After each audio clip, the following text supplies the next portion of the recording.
Pernah nggak sih kalian merasa capek banget ngurusin hal-hal yang sebenarnya nggak penting?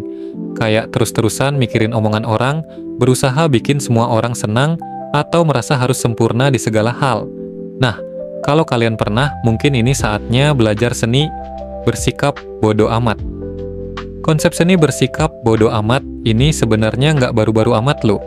Salah satu yang memperkenalkan konsep ini adalah Mark Manson lewat bukunya yang fenomenal, The Subtle Art of Not Giving a F***. Buku ini jadi panduan buat banyak orang yang pengen hidup lebih tenang tanpa harus terbebani sama ekspektasi yang berlebihan. Manson percaya kalau kita seringkali peduli sama hal-hal yang sebenarnya nggak penting, terlalu peduli sama opini orang, takut gagal, atau malah berusaha terlalu keras buat diterima di semua lingkungan. Padahal menurutnya, hidup itu jauh lebih simpel kalau kita mulai memilah mana yang layak diperhatikan dan mana yang tidak. Jadi, apa sih yang sebenarnya mau disampaikan sama Manson? Sederhananya, gak semua hal di hidup kita pantas dapat perhatian penuh. Bukan berarti kita jadi apatis atau gak peduli sama sekali, ya, tapi lebih ke milih-milih. Semakin kita nyoba ngehindarin masalah atau ketidaknyamanan, masalah itu justru jadi makin besar. Makanya Manson ngajak kita buat lebih fokus pada hal-hal yang benar-benar penting buat kita dan mengabaikan yang lain. Mungkin kalian mikir, apa untungnya kalau gue bodo amat? Nah, bersikap bodo amat bisa bikin kita lebih tenang, gak gampang stres, dan lebih bahagia.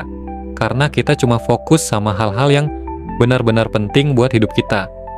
Dengan mulai mengabaikan hal-hal kecil yang nggak penting, kita nggak lagi ngerasa capek ngurusin semua hal, dan hidup kita lebih terarah ke tujuan yang benar-benar kita inginkan.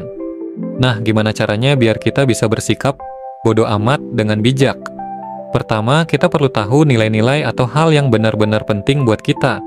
Misalnya, kalau bagi kita keluarga itu nomor satu, ya berarti nggak perlu terlalu peduli sama pendapat orang yang mengkritik gaya hidup kita selama itu nggak merugikan mereka. Lalu, jangan takut buat mengatakan tidak. Kadang kita perlu belajar untuk menolak hal-hal yang nggak bermanfaat atau justru bikin kita stres. Dan yang paling penting, terimalah kalau nggak semua orang bakal suka sama kita dan itu nggak masalah. Seni bersikap bodo amat sebenarnya bukan berarti nggak peduli, tapi lebih soal hidup dengan lebih santai dan fokus. Daripada menghabiskan energi untuk semua hal, pilih mana yang benar-benar penting buat hidup. Kalian setuju sama konsep ini? Atau udah coba sendiri? Share pengalaman kalian di kolom komentar ya.